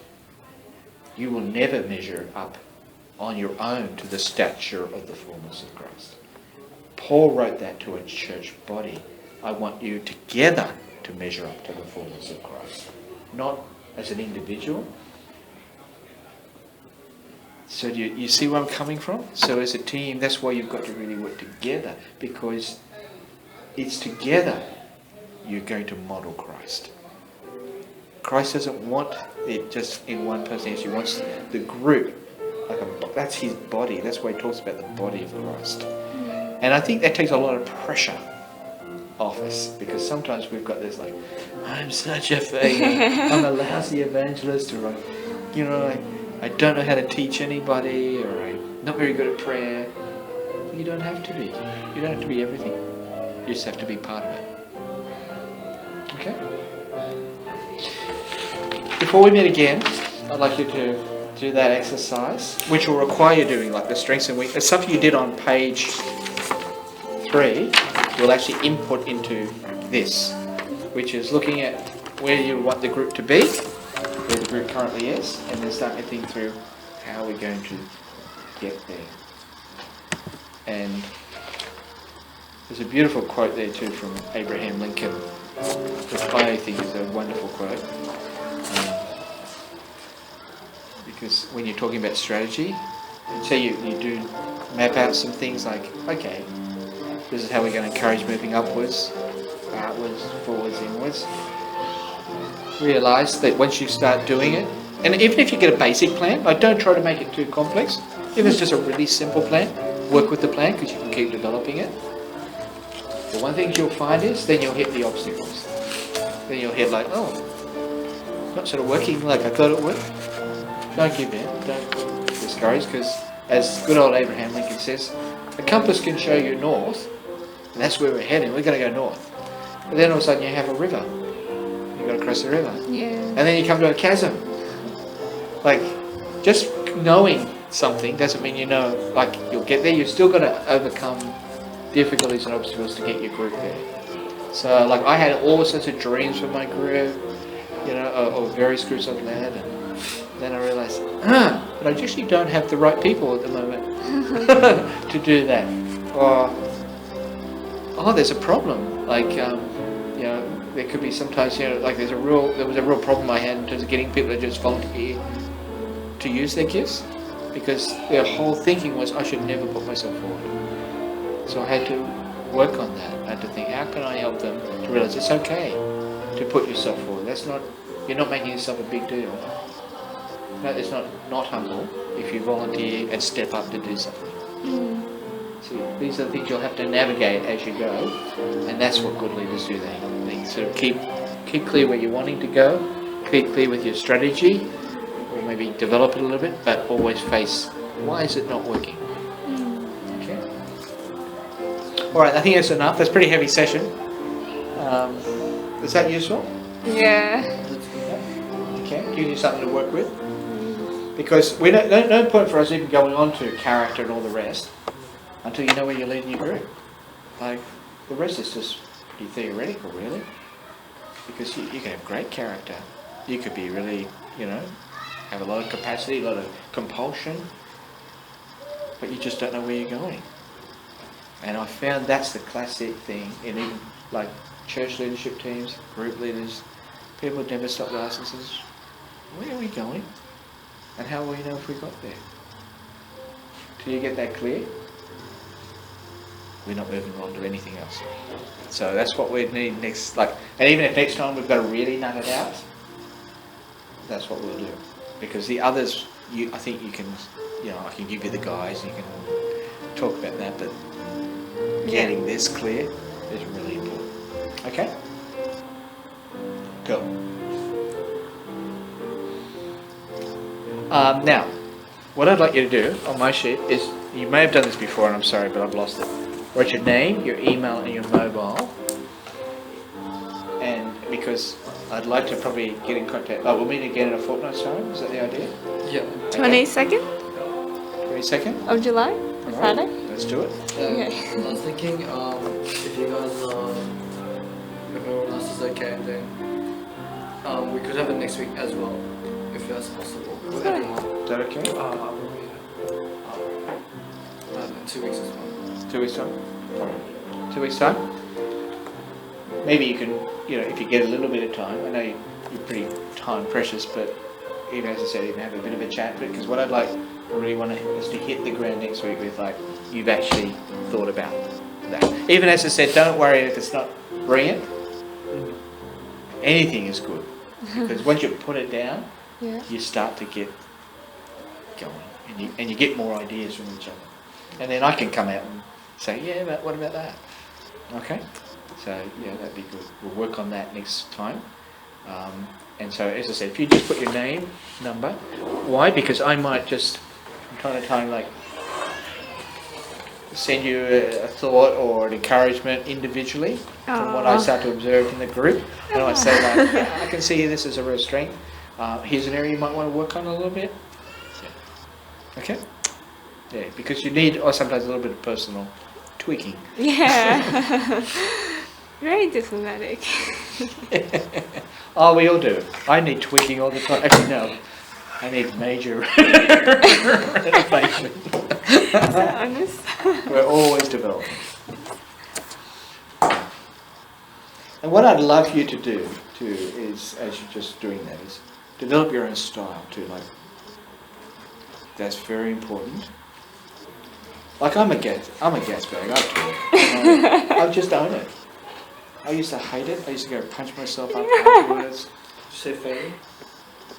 No, it's a bit of a gas bag. I used to get really upset about it, like I talk too much. Because that's why I'm a preacher. I like, you know?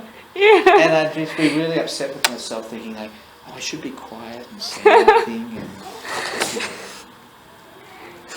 contemplative. And I thought, I'm not that person. That's not the way I'm wired. Yes. So what I'm trying to say is you've got to accept sometimes who you are. Now every now and then, someone else will say, you know, and I thought, okay, that's fine, because we're a part of a group. Do you know what I mean? But know who you are and embrace it. Don't, because you are God's gift to you. Like God's put you, you're His workmanship. So if you keep negating yourself, you sometimes can be undermining what God wants to do. Does that make sense? Like you want to become a better who you are, not somebody else.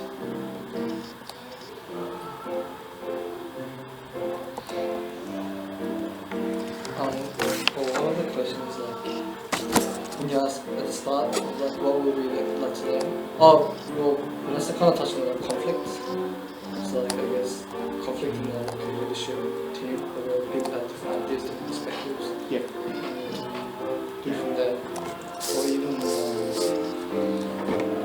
or like say even from I guess my perspective, or I think from our church perspective, so like we're doing like congregation to the adults, and really what we're doing is entirely different. If you were like imagine there, like if you we're kind of two different churches, right? One very traditional, Sunday night, Sunday mornings completely different. We do everything different.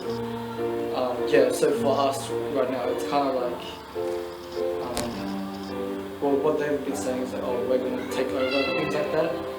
So to us, we're like, are we? Like, because if we do, we change everything. Like, or like, is there a middle ground? Like, is there kind of what do we do? Well, like, Okay, let me give you one very practical suggestion. I think it can be addressed, and it's just one possibility. You could think about the fact that you are different, and I think it's quite short-sighted, and I say that with all due respect to your current church leaders, quite short-sighted not to realise that's going to happen and should happen, right? Because it's typical of every church that ever has allowed young people and young adults to start thinking, developing, starting to lead, that they start to do it in a way that's different because you're dealing with a different generation, you've been raised in a different environment, you struggle with different issues, and you've got to develop a different ministry. So my view is, why is that a problem? Why can't you have two congregations with very different styles, very different approaches, quite two different dynamics, yet still worshipping one Christ, worshipping one Father, promoting one kingdom, but advancing it in a different way. Like, it's ministry really should be multifaceted to reach various people, because there'll be some people who don't want to go to the other church because it's too traditional, too rigid, and there'll be some people who don't want to be a part of your congregation because it's maybe not traditional enough and too young. Okay. That's okay. You're catering for both. Why can't it be cooperation, not competition? And I think that's one way of removing conflict. It's trying to give the idea is God actually made us a very diverse world, didn't He? So there is a diversity that has to be cherished. It's part of God's plan. Like, why didn't God make us all Asian? We did. Why did God make the world and it have some different climates and different places in that?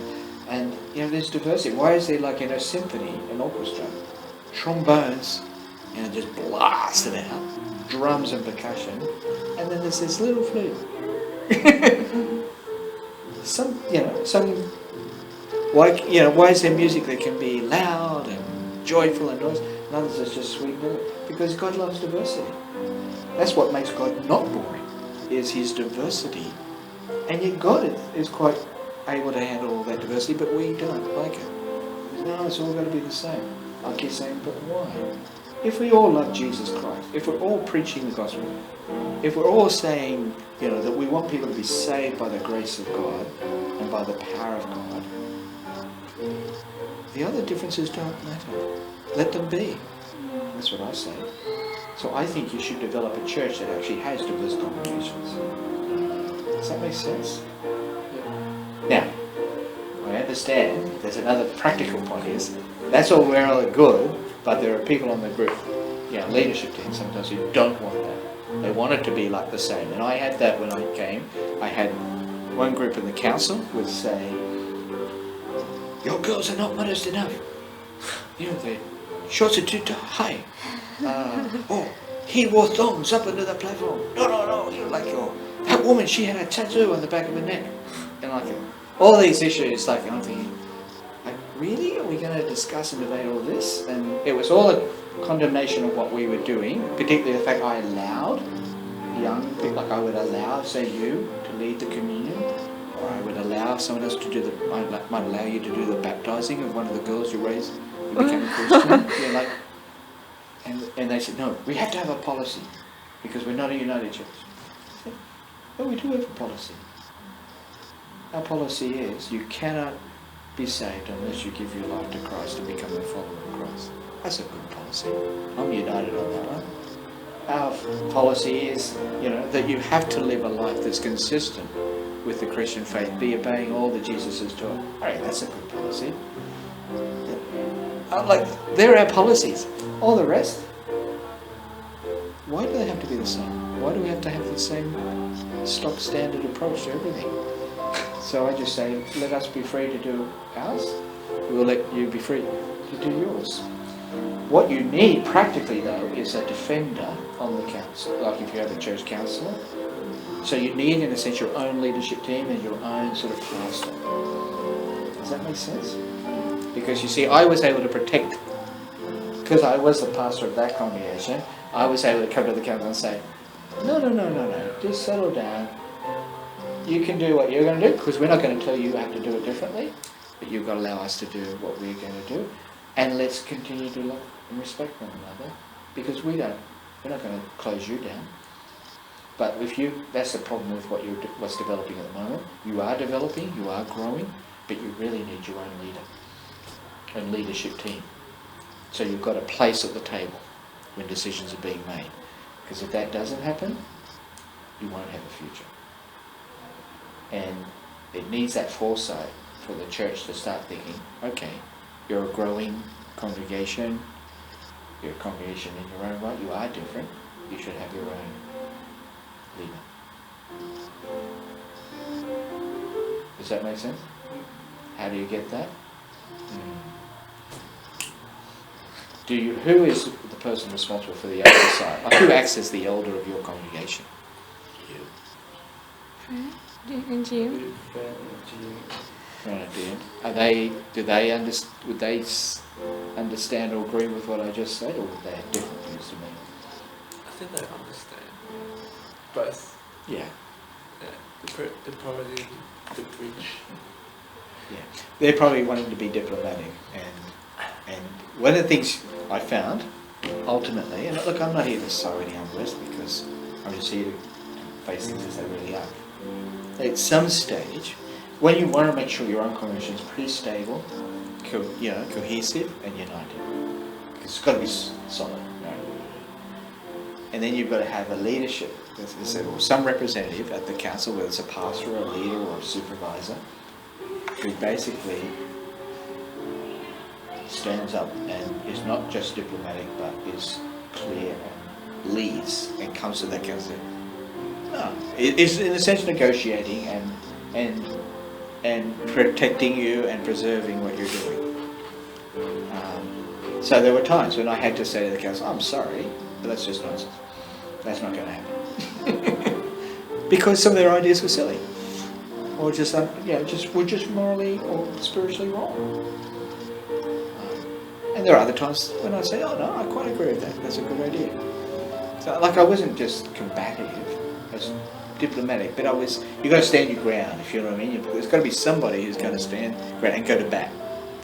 Because otherwise, that's really what I came to do at Toowong, because I could see I had great young adults, great leaders, great people who needed to be developed, but they needed somebody who would give them the space to do it and the freedom to do it, and that they didn't have to worry about intervention. So yeah, it's a very, like that can't be resolved unless you've got that person or people who will represent your cause at the council. Because you've got a church council, that's what you've got, or something like that, or is it eldership? Yeah. An eldership? You need an elder who's in a sense is it, what time do you meet on Sundays? For the youth. Well, it's youth, but you've got a congregation, is it? That you Yeah. actually know. When's that meet on Sunday? For the evening service. Yeah. Yeah, 10. 10 a.m. It's 10 a.m. service. Your youth, young adults. No. For the whole congregation. No. For the youth. Because you're talking about, like, haven't you also, don't you run the service on Sunday evening? Yeah, youth. Yeah. It's sort of, that's your church, if you like. You've got the Yeah. youth and the Sunday. Well, that congregation needs its own elder or elders who will represent and make sure that you're not losing in the decision making. And that's spiritual and that's practical. Because if that doesn't happen in the end, all the good stuff that you'll do will not be protected or preserved or developed. And it's the best thing. And look, it's crazy not to do it. Why would it? Because it's about the forward movement of the church. And you see churches that didn't do that, particularly Vietnamese churches, Chinese churches that didn't do that, young people left. It's classic what has happened because they get frustrated. Because, Now, that's a big call put on your shoulders, and I'm not putting it on your shoulders. It's not your responsibility in the end. You just need probably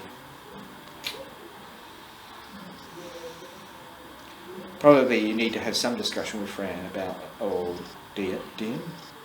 Sorry if I'm not pronouncing the name Fine. wrong. That you need to have a sense of confidence that you need to present your views very clearly to them, what you think, and get them to argue the case. But it will be hard for them unless they've got some authority. Like, are they elders? Deacon, one is. Yeah. Ultimately, you need to just keep lobbying or persuading or to have an elder, and an elder who's on board. So you have a voice at the table. Yeah. That's all you want, is a voice at the table. I'm happy to lend my voice to the voice. I really would. I'd be happy. Actually, I'm a bit surprised, and I think at one stage I will, after we've done this, request it, that I want to meet with the leadership, like your eldership. I think because they should know who I am. They should know what I'm doing. And I will suggest to them that if you really want to grow your church and invest in it, you've got to invest in your young people and give them opportunity to lead. And the responsibility that goes with that. You can't control it.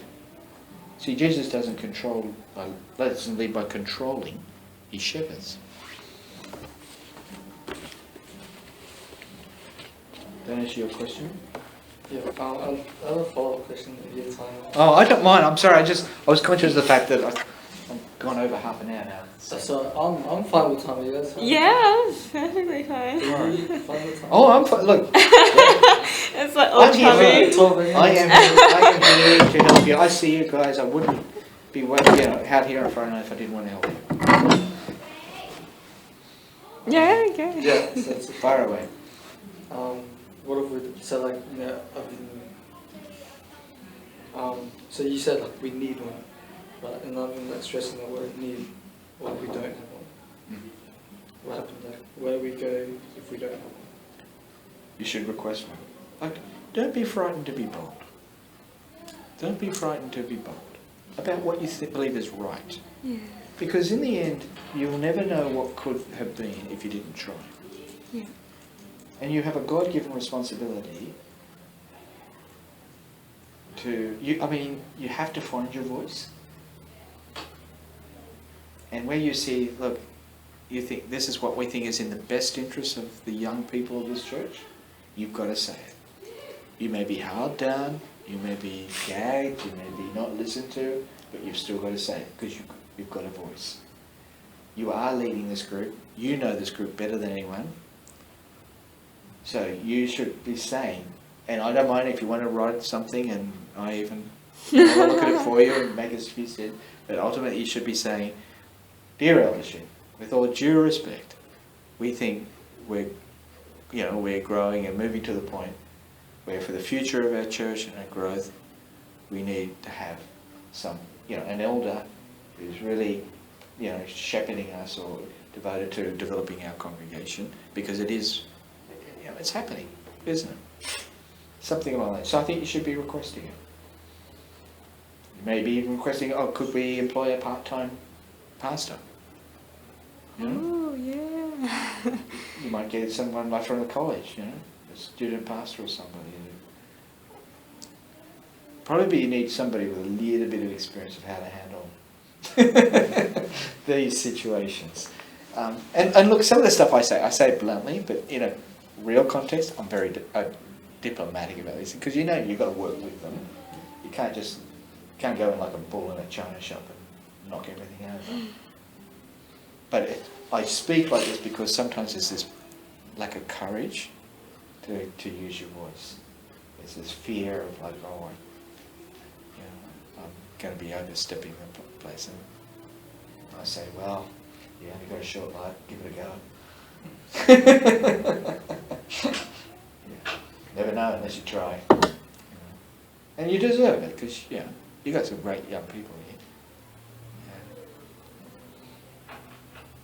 Any other questions? Yeah, I will follow up to that. Go. John, if you're right, you're okay? Okay. So what if we don't have one, right? And then, what if it's not a courage thing, like we're not okay, but it's just not there, like that resource is not available, like it's just not there. How many people do you have in your church? Or what's your membership like? 200. 200 members of this church. Yeah. Okay. And how many do you have on pastoral staff? One. One? Just one pastor? Yeah. Is that person full-time or not paid? Full-time, not paid. Full-time, but not paid. She doesn't take pay. So you're not paying, you've got 200 people, and there's members of the church, and nobody's getting paid to lead this church. No, she doesn't take pay. Other people get paid, but she doesn't necessarily get paid. Okay, well, she doesn't take pay. Like it's like a personal thing, like she just doesn't want to pay. Alright, so how's she supported? Does someone, she married? Husband, yeah. Yeah, husband supports. Okay, that's her choice. Well, that's fine, no problem. But otherwise, you've got any other paid stuff? Like anyone getting paid to help? Yeah. Yeah. So I think friends Friend? paid. I'm not sure if deacons. I think June. Yeah. Oh yeah, GM. So she takes care of the Children's children's ministry. ministry. So Dean is she responsible for children's ministry, is she? Young. Young. DM is a deacon. She's a secretary. Alright, so she's a secretary. Yeah. Does she actually go to your services on Sunday night? Sometimes. Sometimes. So she was. Does Frank go on Sunday nights? Yeah. Yes, she's a regular. Yeah. I've noticed you have a very strong female sort of leadership thing. Like, is there any guys around? No. No? Well, they all wusses or something. What's going on? I don't They all know. went away. Front of the women. I don't know. It's not good. It's not good. It's very unhealthy. That to me is a great unhealthiness of your church. Is that you're just women-led and there's no male model, there's no male leadership. And you cannot read the Bible and not see there's a place for male leadership, actually. So it's very lopsided. Okay, which makes it very difficult. Remember what we said, this is what can be, what might, which means is what might be. I think this is going to be tricky. It is going to be difficult. I can tell just by the way it's been set up. But I think you've got an argument of 200 members, there must be some cash in the bank, that you might need to turn around and say, look, we're getting to this time where thank you very much, Fran or whoever else, but we actually would like to move towards having a part-time pastor. Someone who's going to really grow us and develop it and invest in it. Because Yes. where's it heading? Yeah. Like, to me, it's almost like, I can understand the concern will be, like, this could divide our church because, like, these young people really should be part of the whole church. We're one church family. There's a way of doing that, but still recognising that we're developing the next generation and we've got to encourage and develop them. And if they are forming another group that is different, is that a bad thing? No, because look, like, I'm a granddad, which means my 6 children I love, they're my family, but do they live in my home? Are they raising their kids in my house? No. Why? Because it's biblical for me to let them start their own. Like, didn't I raise my children to marry and start another family? And now, when they're starting their family, do I say, no, you're not doing what I did. You're not raising your family the way I raised my family. Who do you think you are? Do I see that as division and revolt? No, I think it's great because they're a new family. So I think there's a bit of a wrong thinking even in church families. The church family, a healthy church family, multiplies and develops other and lets them go out and, whether it be here in the same hall or in another location, start another family of their own and develop it. And your family needs some parents. You've got grandparents trying to do it from a distance, like remotely, because they're not really involved in what you're doing, are they? Like, really, if there was somebody who was like pastoring your group, they'd be with you on Friday nights. They'd be with you at every service, and they'd be intimately involved in helping you because they're supervising your development. And I think if you can think of that analogy, that might help for us to promote it in that it's a healthy thing for a family to not get too big that it's no longer able to function as a family, and to start multiplying and setting up another. And that's the way I presented it at Toowong. I said, once we get over 100, we should start another congregation. And let them be a congregation. Let them, develop their family the way they're going to do it. So I didn't pastor that second congregation. I got another guy in for 3 days a week, and he pastored it. And we would talk. We shared things together. So it's nothing unhealthy or rebellious or bad about it. It's actually good. It's actually something unhealthy when people won't let go. So if I was trying to be like the dad to my grandchildren, people say, like, that's a bit weird. No. Because they've got their own dad. But what's happening here is because it's not allowed to have your own dad or mum. You've got sort of like this other group. And it's not going to work. Because they're getting disconnected. I mean, like, they don't know. They don't understand what's happening. They're not pastoring you. Like, that's the other thing. With all good intentions, your congregation's not being properly pastored. Because they don't really know what's going on. And that's not the way you pastor a congregation. So I think, you have to apply. And I think there's some good grounds and reasons to present. And I think it can be done in a positive way as to, this is for the healthy development. If we want to multiply our church, we should allow it to happen with proper supervision, proper pastoring. And you can't expect one woman pastor to pastor a whole 200 more people, particularly the youth. It's just not going to happen. I mean, they probably had some funds besides some way to do it. Yeah. I don't know the church's finances, but what I think is funny about churches, they always spend more money on their building than they do on ministry. Well. I mean, isn't the church the people? Yeah. Like, If you're people, and like say, what happens if you don't properly pastor the youth and the young adults, and at some stage they think, oh, we might go to another place. You got a great building, but so what? Yeah. The people are gone. Look at those big cathedrals in the city. Churches all around being turned into bingo halls and warehouses. It's all about the people in the end. You've got to invest in people. So I think you've got a good case. I'm happy at any level to other research on the stuff to Fran. That I could see some things that need to be done. And I think there's a way of doing it positively and presenting it diplomatically. But that doesn't mean it'll succeed. I'm always aware of that. But if you don't try, nothing changes. Okay?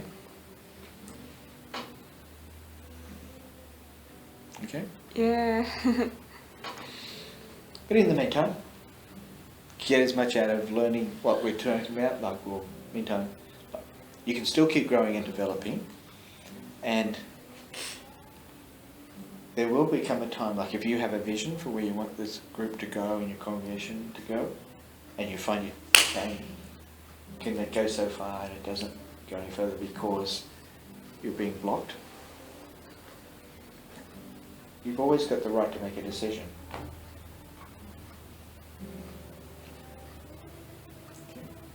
Like you have to advance the kingdom. You have to grow for Christ's sake. And if you're being not allowed to, if that should happen, I'm saying will, but if it should, then you have to make a decision. And your decision has to be, oh, we'll just accept it and go back to what we were doing and not change anything.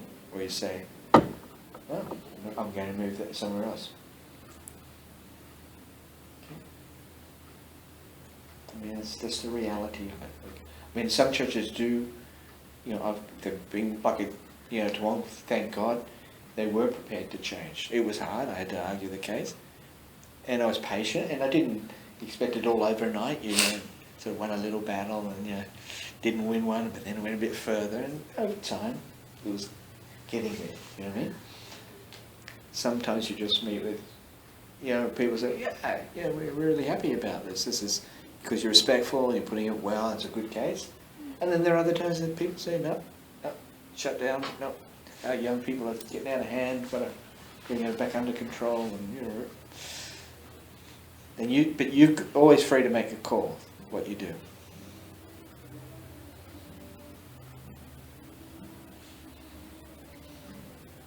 Okay.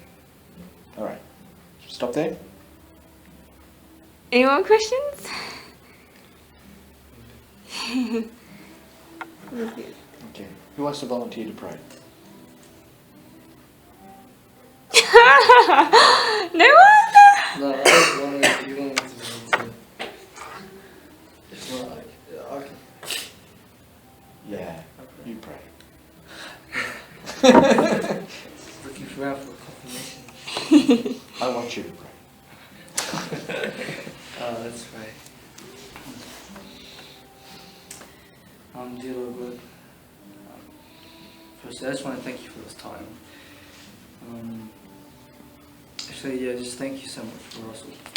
Thank you for giving someone who's, and I guess in a way, to be called to come out to our church, to our youth ministry, and just to help us out, to give us support, to guide us, to equip us really, and to be a great resource to us when we really need it, Lord. And I just want to thank you so much for Russell, Lord. And I pray that we be able to be thankful for him, to be grateful for him, to be and to appreciate him during these times, to come out of his own time, and just to share with us greatly when we're in dire. And I just thank you that you're a good God, that we would be reminded that everything is all according to your plan, Lord, that everything will work out for the better, Lord, whether we have the resources, whether or we don't, Lord, there is grace in that, Lord, and I thank you that you're such a good God, and as leaders, Lord, I pray that you may continue to mold us us, Lord, that you continue to stir up our hearts Yes. and our affections for the beauty of Christ, Lord. And I pray that we may learn just to love, fall deeply in love with Jesus more and more, to become like Him, to want to become like Him, as He is the greatest example we could ever ask, Lord. And I pray that we may just continue to grow, continue to learn, to humble ourselves as leaders and desire more to lead better and do better. And yeah, to continue with that, Lord. And I thank you again for this time, Lord. I pray that you may always be with us, and we know that, Lord. I thank you, and I pray in Jesus' name. Amen. Amen. Thank you. Cool. Thank you so much. Oh, pleasure. So, in 2 weeks' time, Yes. I'll probably shoot out a text to confirm. yep, that'd be good. Yeah. And keep positive. And one of the best ways in which you can always promote your cause is by growing your cause. Like, I realized that when I came in, there's no point me like becoming like, oh, we got to have this and we got to do that, and my congregation was like dwindling. One of the things that made my argument so successful was we were growing, and we were actually out giving the other congregations. Oh, wow. Like we started off like we were the like daughter congregation because we had all the young people, and like having to go to the parent all the time when we were at the council. Like, can we do this? You know, and I said no, stuff like that, because I realised, one, we were growing faster than the other congregations. Two, we actually ended up starting to be more financially giving. Now I know it was a different setting, I understand. So I'm not saying you have to be able to give more because you've probably got students and people who haven't got much financial means. But if you're a growing, healthy, vibrant group, so that's why you can't neglect that. That's a more powerful argument, because people see like, wow, they are growing. They're really cohesive. They're really solid. They don't want to lose you. So they're going to listen. And if you've got good heart, good attitude, and you do it respectfully, but well thought out, you can be quite convincing. Yeah.